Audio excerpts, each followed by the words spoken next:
تو پاکستان کی انٹینشن کیا ہے وہ سب کے سامنے کلیئر ہے. پاکستان نے OIC کو اپنی انٹینشن بتا دی ہے, پاکستان نے USA کو اپنی انٹینشن بتا دی ہے. سب کے علم میں ہے, دنیا کے علم میں ہے کہ ہم کیا کہہ رہے ہیں, ہم گروپ کیوں بنا رہے ہیں اور ہماری خواہش کیا ہے.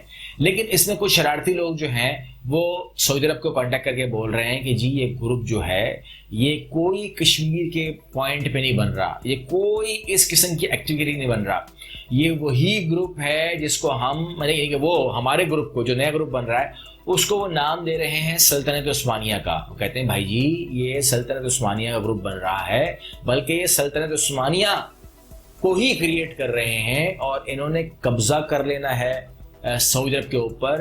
یہ آپ کے خلاف بن رہا ہے تو اس کو آپ روکیے, جتنا آپ پریشر ڈال سکیں پاکستان کے اوپر ڈالیے, لیفٹ سے رائٹ سے عرب ممالک سے, مگر یہ روکیے کیونکہ یہ سلطنت عثمانیہ بن رہی ہے.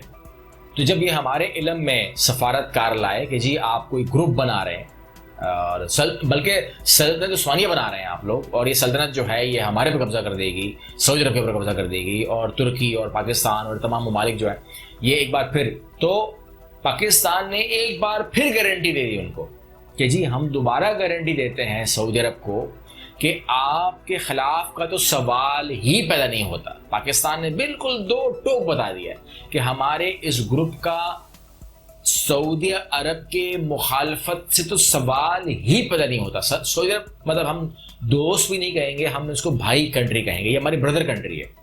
تو بردر سے تو لڑنے کا سوال ہی, اور ہم آپ کے خلاف کیا بندے کھٹے کریں گے, مطلب ایسا تصور بھی کون جو کر رہا ہے وہ احمقوں کی جنت میں رہتا ہے. ہمیں کیا ضرورت ہے سعودی عرب کے خلاف ہم کوئی فوج بنائیں, ہم تو پہلے ہی وہاں پر جو راحیل شریف ہیں وہ لیڈ کر رہے ہیں. ہمارا رشتہ اور ہے, جو بیوقوف ہیں وہ کچھ اور سمجھتے ہیں. ہم نے دوبارہ ضمانت لی ہے سعودی عرب کی اور اس کی سالمیت کی, اور اگر کوئی میلی آنکھ سے دیکھے گا, میں ریپیٹ کر رہا ہوں, پاکستان نے اس کو ہر بار ریپیٹ کیا ہے, آج پھر ریپیٹ کیا ہے کہ کوئی بھی اگر میلی آنکھ سے سعودی عرب کو دیکھے گا تو سب سے آگے آپ کو پاکستانی فورس نظر آئے گی. اس گروپ میں چائنا ہماری مدد کرے گا, رشیا ہماری مدد کرے گا, پاکستان نے دعوت دے دی ہے UAE کو بھی کہ وہ بھی شامل ہو جائے تاکہ یہ خطرہ ہی ختم ہو جائے کہ ہم کیا باتیں کر رہے ہیں, کیا سوچ رہے ہیں.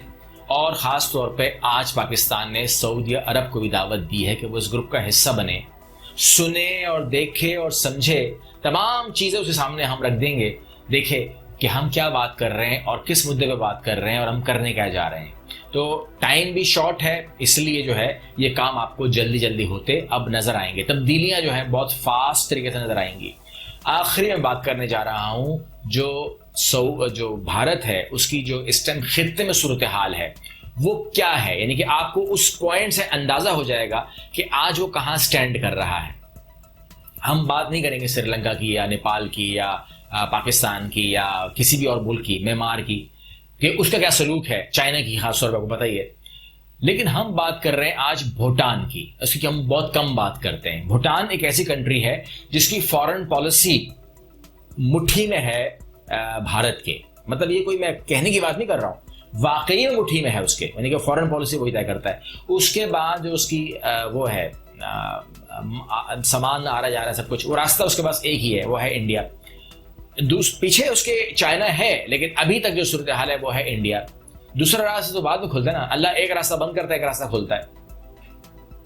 اور جو دہشت ہے بھارت کی اس وقت خطے میں, وہ میں آپ کو بتا رہا ہوں. آپ نے ناپنا ہے اس کو, آپ نے میری اس کمنٹ سے ناپنا ہے آپ نے اس دہشت کو, کہ بھوٹان نے جس کی کرنسی, جس کا ریٹ آف ایکسچینج بھارت کی کرنسی سے کیلکولیٹ ہوتا ہے, مطلب اگر وہ $71 کا ہے تو بھوٹانی بھی $71 کا ہوگا. اس کنٹری کی بات کر رہا ہوں, اس نے بھارت کے اوپر ویزا اپلائی کر دیا ہے کہ اب جو ہے منہ اٹھا کے نہیں آنا, اب جب بھی آؤ گے تم پر ویزا اپلائی ہوگا. یہ میں بھوٹان کی بات کر رہا ہوں اور یہ میں اس کی دہشت کی بات کر رہا ہوں. یہ دہشت رہ گئی ہے اس کی, کہ اب سمجھ لیں کہ جو میرے حساب سے یہ آخری موو تھا کہ اگر کوئی بات نہ کرتا تو اس نے ویزا اپلائی کر دیا ہے کہ اب جو ہے اب ایک طریقے سے ہی ہمارے ملک میں آنا ہے. مطلب ہم آپ کو اگر الاؤ کریں گے, if we will give you visa then you can enter in Bhutan, otherwise. اچھا, ویزے کے جو کاسٹ ہے وہ بہت ہیوی رکھی ہے انہوں نے بھارت کے لیے, یعنی کہ $1200 انڈین پر ڈے.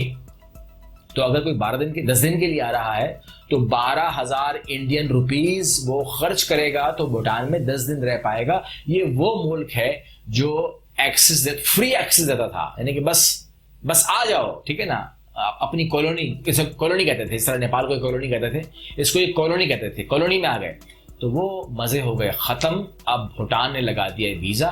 اور جب انہوں نے پوچھا, اچھا یہاں پر آپ کو میں وہ جو کہتے ہیں نا شرم اور غیرت کی جو پوائنٹ ہوتا ہے, جو میں نے سنا تو مجھے وہ بتا رہے تھے صفائی میں کہ اپنے آپ کو سیف کریں گے, مگر ان کے منہ سے ایسی بات نکلی کہ میں نے کہا اس کو کم از کم ایڈٹ کر دیتے. وہ کچھ بھی چڑھا دیتے ہیں. بندے کو ایجوکیٹ ہونا چاہیے میرے حساب سے. ایجوکیشن بہت ضروری ہے آپ کی لائف میں. ایجوکیشن آپ کو بتاتی ہے کہ آپ کے منہ سے جو الفاظ نکلتے ہیں وہ ایک بار نہیں 20,000 لوگ سن رہے ہوتے ہیں, 50,000 لوگ سن رہے ہوتے ہیں, تو آپ کیا بول رہے ہو, کس کو ریپرزینٹ کر رہے ہو. انہوں نے پوچھا بھوٹان سے کہ آپ نے ہم پہ ویزا کیوں اپلائی کیا, تو انہوں نے جو ریزن دیا, مطلب انہوں نے کہا کہ کہیں ایسا تو نہیں ہے نا کہ آپ کہیں چائنا آپ کو وہ کر رہا ہے, پرووک کر رہا ہے کہ ان پہ ویزا اپلائی کرو, یا آپ نیپال کو دیکھ رہے ہو کہ جو ہمارا سلوک کر رہا ہے, یا کچھ پاکستان نے آپ سے کہا ہے, ایسا کچھ نہیں ہے. انہوں نے کہا نہیں ایسا کچھ نہیں ہے, ہمیں چائنا نے کچھ نہیں کہا, ہم نے نیپال کو نہیں دیکھ رہے, ہماری آنکھیں بند ہیں, ہمارے پٹی بندی ہوئی ہے, ہمیں کچھ نظر نہیں آ رہا, مجھے کچھ نظر نہیں آ رہا ڈاکٹر صاحب. لیکن انہوں نے کہا کہ بات یہ ہے کہ جو آپ کے بھارتی عوام جب ہمارے ملک میں آتی ہے تو وہ بہت گند کرتی ہے, انہیں کوئی طریقہ نہیں ہے, مطلب ان کو پتہ نہیں ہے کہ ٹورسٹ جو ہے وہ کس طریقے سے, مطلب وہ ٹیشو پیپر کہیں بھی پھینک دیتے ہیں, وہ ریپرز کہیں پر بھی پھینک دیتے ہیں, اور وہ کچھ بھی کر رہے ہیں. اور جو پراپرٹی وہاں پر ہے, جو چیزیں وہاں پر ہے, مطلب فار ایگزامپل اگر کوئی دیوار ہے یا کچھ ہسٹورک پلیس ہے تو وہاں پر وہ لکھنا شروع کر دیں گے کہ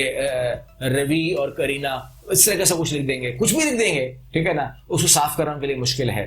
تو انہوں نے کہا کہ جی ہمیں اتنی شکایت تھی وہ میں نے وہاں پڑھی, وہاں لکھی ہوئی تھی انہوں نے پورا نوٹس پکڑایا تھا کہ ہم چاہتے ہیں کہ جو لوگ پیسہ خرچ کریں گے تو وہ کلاس اچھی آئے گی, تو کم از کم روی اور کرینہ نے لکھیں گے, وہ کم از کم ٹیشو پیپر جو ہے وہ ڈبے میں پھینکیں گے, اور تمام چیزیں انہوں نے بتائیں. تو انہوں نے اس بات کو اناؤنس کیا کہ چائنا کا کوئی ایشو نہیں ہے, نیپال کا کوئی ایشو نہیں ہے, صرف گند کرنے پر, بدتمیزی کرنے پر اور دیواروں پر لکھنے کی وجہ سے انہوں نے ہم پہ چارج لگایا ہے. ادروائز تو کوئی بات نہیں ہے, اس کے علاوہ کوئی مسئلہ ہی نہیں ہے. ٹورزم پر بڑی ذمہ داری ہوتی ہے, آپ جاتے ہیں تو آپ سفیر ہوتے ہیں اپنے ملک کے, ٹھیک ہے, ٹیشو ہو یا ریپرز ہوں یا کوئی بھی ان کی کوئی پراپرٹی ہے جس سے وہ پیار کرتے ہیں, ان کی وہ اینٹیکس ہیں, ان کے لیے وہ بہت اہمیت رکھتی ہیں, وہ دیواریں, وہ چیزیں, خیال کیا کریں. جائیں ٹورزم کریں, مگر تھوڑا سا یہ سوچ کے مت کریں کہ میں تو چلا جاؤں گا یہاں سے. نہیں, صفائی جو ہے وہ ہمارے اسلام میں کہتے ہیں صفائی نصف ایمان ہے. وہ یہ نہیں کہا کہ آپ کے ملک میں ہی وہ ایمان ہے, بلکہ صفائی نصف ایمان ہے. اور میں امید کرتا ہوں کہ آپ کے مذہب میں بھی صفائی کی اہمیت ہوگی. تو امید کرتا ہوں کہ آپ کو اس ویڈیو سے فائدہ ہوا ہوگا, مزہ آیا ہوگا. اگر ہے ایسا تو سبسکرائب کیجئے, اور لائک کریں گے تو مجھے خوشی ہوگی, شیئر کریں گے تو یہ نالج اور تک ملے گی. اگلی ویڈیو میں ملتے ہیں, جلد ملیں گے انشاءاللہ. اللہ حافظ.